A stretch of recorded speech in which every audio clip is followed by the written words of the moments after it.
engaging celebrity interviews, exciting updates from Christian filmmakers, movie reviews so you can choose your movies wisely, and so much more here on Faith on Film with Isaac Hernandez and Holly McClure.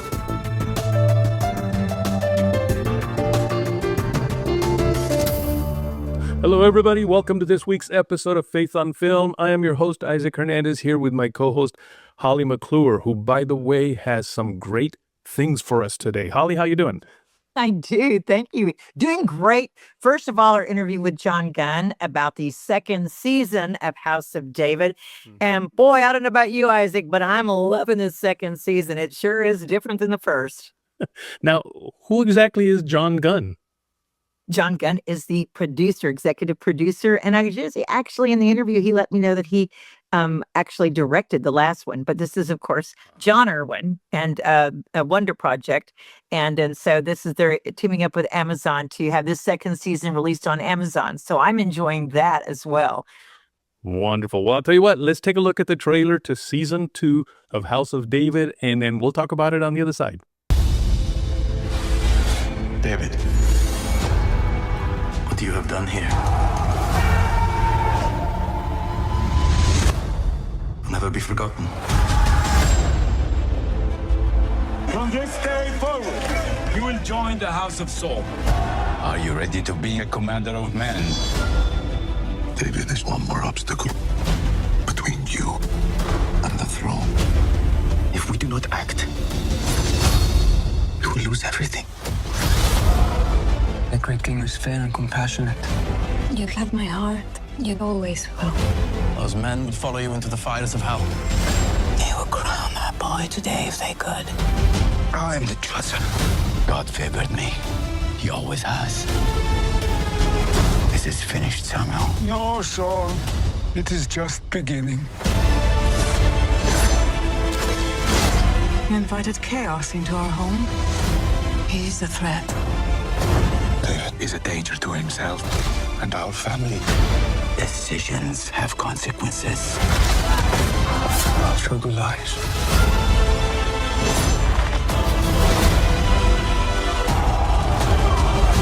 We have been deceived. The traitor you seek has been in your house the whole time. Right in front of you. No more deception that some will choose you. No. God chose me.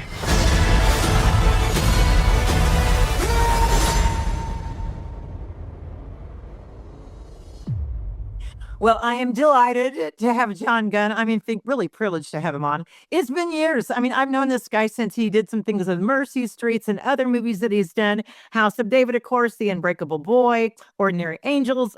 Jesus Revolution, not to mention Still Believe. Hey, I reviewed a lot of his films and support you in every way. Welcome, Jon, to Faith on Film. Thank you. My pleasure to be here. It's good to see you, too. Good to see you, too. And listen, I'm excited. You are just where you're doing now, and we got to mention what you're going to do, but I'm going to let you talk about that because that's up and coming. But exciting project. But for the House of David season 2, it's going to be released on Prime Video. For those who didn't get to catch all the shows or see it, tell us why you're re-releasing this and what it's all about it. Well, truthfully, this is the global release for season 2, and many people all over the world have been waiting for a long time for this. So we had exclusive 6-month window on the Wonder Project so for the people who have subscription to the Wonder Project, they got an early look at it. But this is the global release on Prime that I'm so excited. Finally, I think a lot of people have been waiting a long time, and I can't wait for people to see it. I'm just in love with this season. It was so much fun for us to make. It's bigger and better than season 1, and I can't wait to hear what people all over the world think of it now that it's finally coming out. So for those of you that have been waiting, thank you for being patient. It's coming, and it's all getting dumped at once as a binge watch, so you can watch it all over a weekend if you want. Thank you. Because I love to binge, and it frustrates me to go, okay, I got to wait till next week. I love the binge, and most people do. And this is, I felt, an exciting season. And of course, there was the stars that were returning, but also I got to talk about Stephen Lang because I love that guy who plays Samuel. Okay, you guys, Avatar, you've seen him in so many movies. He has the short crew cut in most everything he does and play a bad guy. In this one, when I interviewed him, he said, I got to wear long hair. When he did the first one, he goes, I really love that. But he is so phenomenal, isn't he? As well as the I mean, he is unbelievable. Sometimes you find an actor that plays a role and you just think nobody else could have played this. You don't always know that, when you're considering casting, but what a gift and what a surprise for me to see this side of Stephen Lang, because we know that he's strong and he can be a tough bad guy and an action star.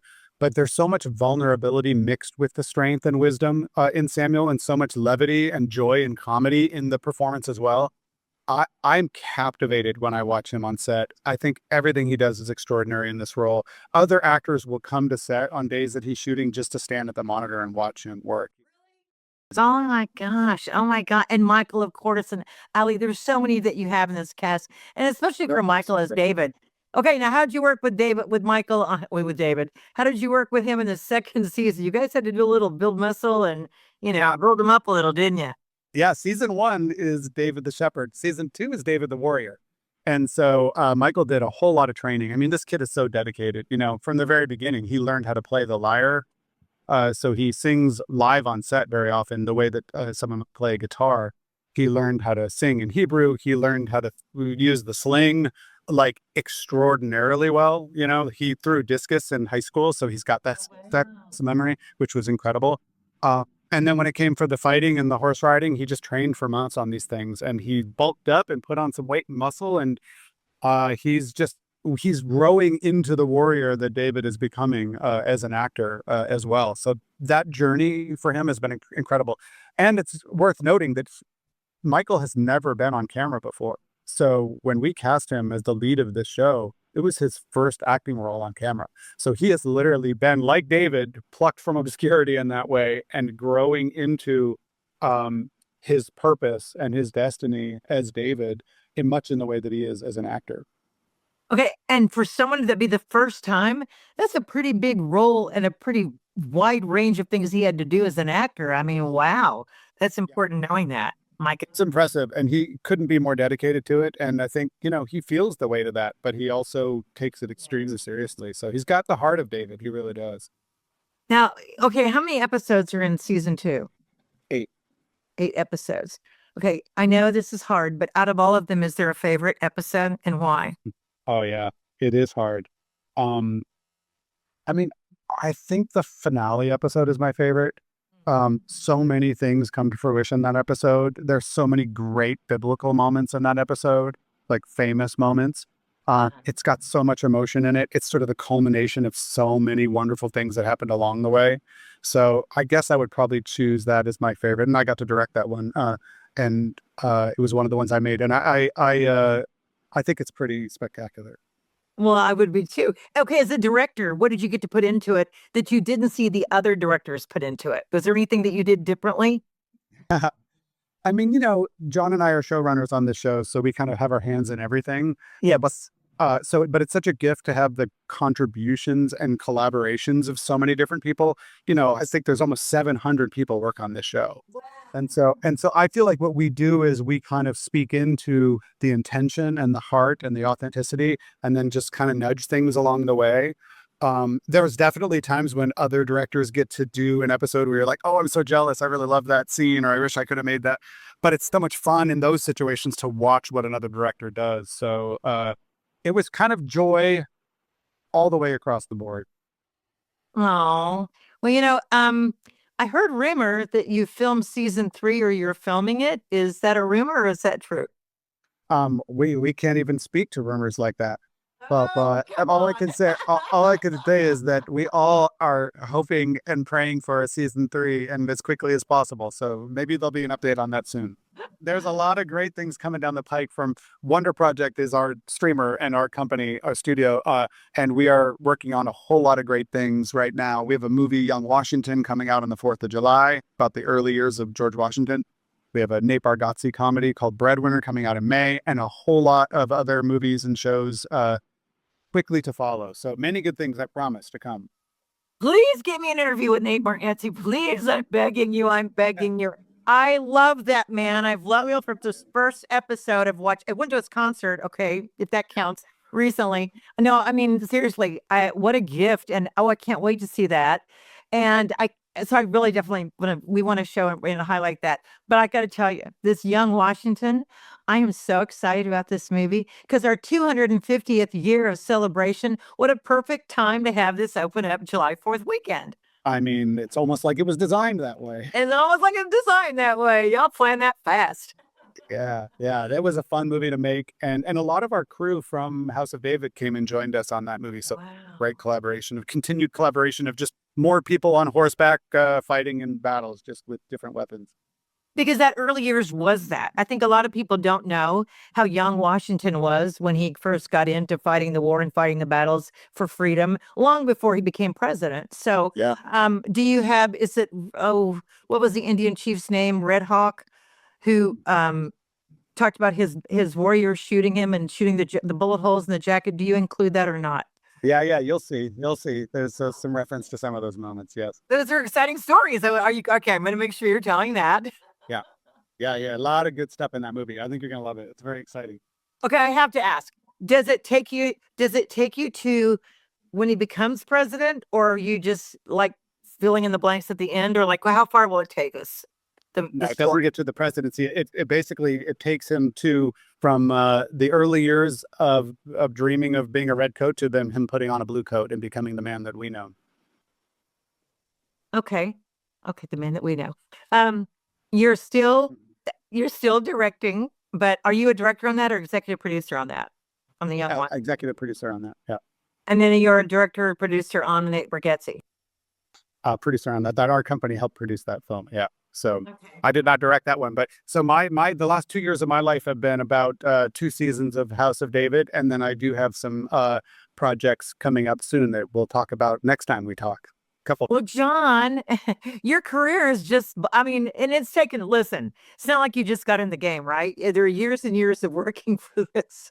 And you've been with me the whole way. I mean, well, the whole way from reviewing Mercy Streets on up. I'm telling you, but that's why I left. You're like, not children, but you're like little brothers you've seen come up in the business and when they first started out, and then you see them go through these years. And I'm so proud of where you are and what you're doing and what Jon's doing with the Wonder Company. And I mean, really, this is exciting to see. And believe me, people are talking. It's exciting to see this kind of filmmaking coming out where it stands up against Hollywood pictures. It stands up against other films. And finally, we can say people are proud of the filmmaking. It's not something you have to apologize for Christians. That's right. That's for sure. Well, thank you. And likewise to you. We're both still at it. But still at it. Yeah. Well, okay. I look forward to talking to you soon. Thank you so much for sharing it with us. We will watch The House of David Season 2 coming up on Prime Video. Thanks so much. Thank you for having me. When the Jesus movement swept across the world 50 years ago, churches were divided against themselves. Based on a true story, Jesus Freaks is both a new book and a motion picture by writer and director Nina May. It's the story of 2 college kids who discover love, faith, and the power of the Holy Spirit changing lives around them. Follow their lifelong journey through spiritual awareness and supernatural encounters while embracing the power of the Holy Spirit in their lives.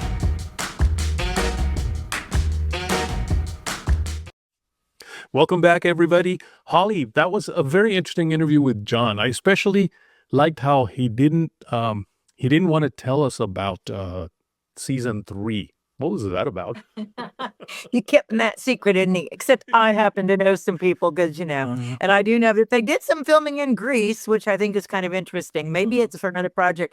But I do love Jon. I've followed him for years. He's an excellent director, an amazing director on past films that he's done. And then also executive producer. So I like the fact that he's kind of changing. And I like that he said he directed that last episode. Wow. Yeah. I was watching that last episode, and it's a humdinger. I'm telling you, I love the way that they're finishing this off. So I can't wait for season 3. Hopefully there will be one. And you liked it too, didn't you? I've been watching it now. Yeah, I think I'm up to episode 6, I think it is, or 5. Yes. I'm loving it. Now, one thing that I did notice is episode 1, practically the entire, well, maybe half of the episode or so was the fight that happened after Goliath was killed. For 30 minutes, 25 minutes or so, it's nothing but a fight. And Oh, well, the Bible never had any violence in it, nor never did it have any fights in it. So, Isaac, I don't know why Christians would expect it not to have fighting because, I don't. we never do that, right? In the Now, Bible. it wasn't like gory type stuff. You didn't see blood flying everywhere, but it was pretty intense. And Anything like it was, you think? I suppose. I don't Now, know. what I did like is just how well it was filmed. I mean, this was world class. This was like you would expect to see on any major Hollywood movie that incorporates this type of fighting. Right. They're not like we little Christians fighting. Yeah. Yeah. So that was kind of interesting. Now, the other thing that I really enjoyed is the progression of David, how he's gone from, I don't want to say timid, because obviously he killed a lion with his bare hands at one point, but still his personality is kind of a nice, soft, gentle singer. And then as you go through the episodes, he progresses. Yeah, he progresses through a pretty major warrior. That was Well, really I think cool. the transitioning is to be a king. And that's what that second season is gearing him up. Even though he didn't want to replace Saul, even though he's not trying to usurp him, Right. it's God putting him in that position to build him up. And that's definitely what we see in this season. And we see how Saul is even more deranged, which he was, and even more filled. So it's God's purpose being fulfilled. And sometimes that's not an easy road or an easy task. Sometimes God had to, work with some people before they're ready to give in or give up or, lead someone else, replace them. So it's interesting how it progresses. But interestingly enough, John also is executive producer for a new Moses series. It's like a little mini Moses thing that they're doing with Wonder Project.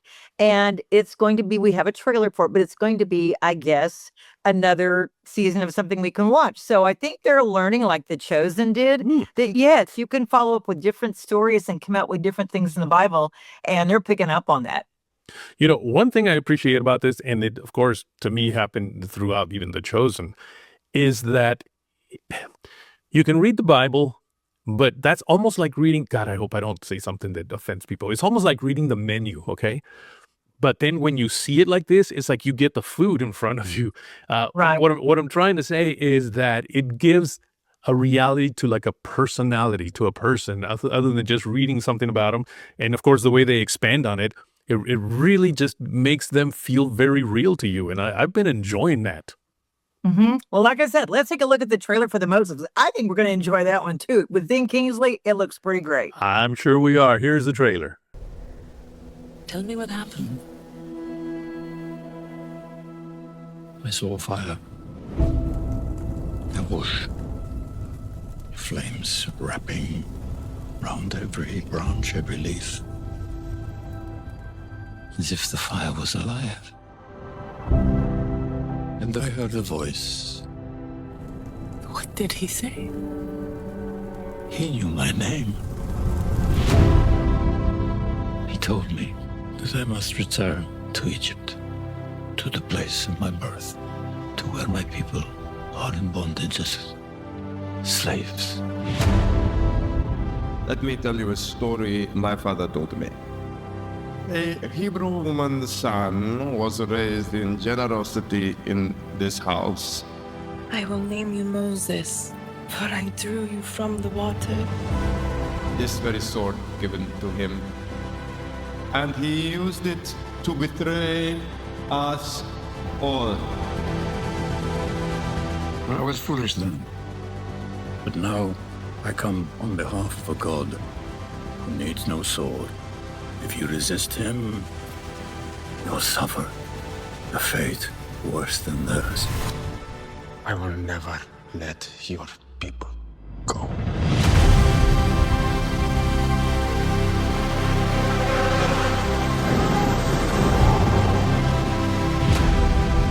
Moses, turn around and save my boy!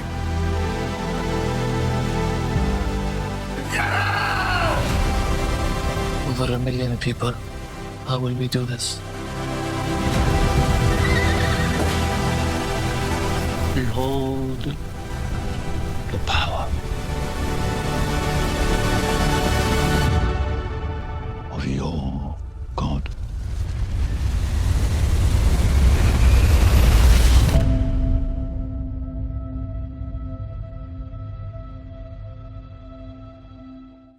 man, it looks like those Wonder Project people are just working hard to make some wonderful content. It does.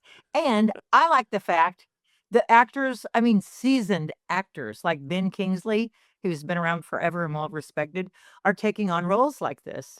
I mean, we had, you're having bigger names go ahead and say, yeah, I'll step into that biblical aspect and do these things, which I think is really good. I mean, it shows that it's not just Christian actors they're using for this, it's a crossover in Hollywood, and they're trusting directors and producers like John Irwin and like Jon Gunn, to do a quality project. Plus, it's going to be on Amazon and Wonder Project. So it's getting a lot more viewers than it might be in a theater, even. You're going to have that longevity. Do you think this is kind of becoming a trend of I doing do. biblical type content? Look at Scorsese and his whole Fox Fate thing. I mean, he's like, well, every character in the Bible, let's do a story about them. Let's do a story about them, and for his redemption or whatever, for doing, Last Temptation of Christ, which still, but we won't talk about that. We've already done that. But, I mean, so he's still doing Fox Faith and he's having all those characters on. So I really see Hollywood going cha-ching, cha-ching, cha-ching. We can make money off of doing Bible stories and, we'll do the Old Testament because there's a lot of Jews who would love that. And there's a lot of Christians who will love that, or, Catholics who will love that. So, I just think they're playing on a field. Now, we noticed there's very few doing the Jesus stories, which I think The Chosen was brave to do because that's more controversial. But yeah, I think it's a trend, Isaac. Well, as long as they hire in and bring in production companies that are Christians so that they do it correctly, because there's nothing Yes. worse than just having somebody that don't even believe in God, don't even believe in the Bible to do these things and then put in some weird stuff. And you know what I'm talking about, don't you? I do know what you're talking about. And speaking of doing things correctly, I work for Capernaum Studios that does things correctly. And we had a very interesting, I'm going to have this next weekend, a resurrection project for Easter. Okay. But it's going to be very interesting because, well, as a matter of fact, I was there last weekend when brought my sister and showed her everything. And she ran into someone very interesting in our village where The Chosen was filmed. And let's take a look. We had to have an interview with this character, this person, and let's see what they had to say. All righty. So, Jesus, it's such an honor to be standing here with you. And I'm just wondering, what town are we in right now? Right now we are in Galilee, Okay. north of Jerusalem. Oh, and do you walk around here much and know the people? I know some of these people very well, and I've known them their entire life, and I will know them in their lives to come. There you go. There you go. So anybody who comes to Capernaum can meet you, like walking down the street or anywhere like that, Yes. and have an encounter. Yes, they can. I think I've seen a lot of people already having encounters that came out prom. We have had some very magical, very beautiful encounters. So how does it feel being the man Jesus and seeing people's reaction to you? How do you feel? It feels wonderful. You know, I gave my life, my body, my blood for everyone, for their sins, because I love all of them. I love every person. And to see them come and accept that and know that, that is what It's fulfilling. it's fulfilling. Yes, yeah. Makes it all very much worth it. Are you here often at these events? Yes. So you do them quite often. Yes. Yes. I was here for the resurrection. I will be here for the ascension. I was here on the road to Emmaus. I love that one. I did that one, I think, a couple of years ago or a year ago, and that was powerful. That's one of my favorite stories of you. Is when you join them along the way, and it was like when you handed them the bread, Right. and they saw your marks. Yes. That's when they knew you. It was a powerful. I'm preaching your story. It was yes, it was a powerful story. It was a great story, and you know that echoes in our life, right? Jesus could be right in front of us several times, and we may not know it until it is blatantly obvious. But That's why you always say, "Seek my face." David said, "Your face, O Lord, will I seek," because when you seek the face of God, you have that encounter with the manifest presence. And I believe you can still have that manifest presence experience to this day. you certainly can, and those who seek shall find. There you go. What a great time. Thank you, Jesus, for talking to me. Bless. Really appreciate it. And your son Elijah, Yes, there you go. How do you know my son's name? all knowing. I shouldn't, I just figured I would show you.